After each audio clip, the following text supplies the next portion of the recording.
katika maisha yako au mambo yanayompendeza Mwenyezi Mungu, uchaguzi sahihi kufanya mambo yako.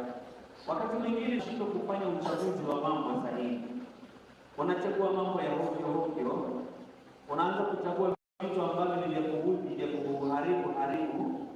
Pengine unachagua mambo ambayo yanapoteza watu, pengine unachagua mambo ambayo yanaumiza, yanaudhi watu, lakini kwa nguvu na kwa msaada wa Roho Mtakatifu aliye na Roho Mtakatifu ndani yake, ana nafasi na ana uwezo wa kufanya uchaguzi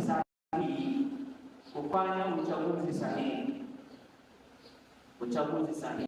Na hili ni la muhimu sana kwenye maisha yetu. Usipofanya uchaguzi sahihi wa mambo yako, wa mambo unayofanya, utafanya mambo mabaya, utafanya maovu, utafanya machukizo, utafanya maumivu, utaleta makelele, utaleta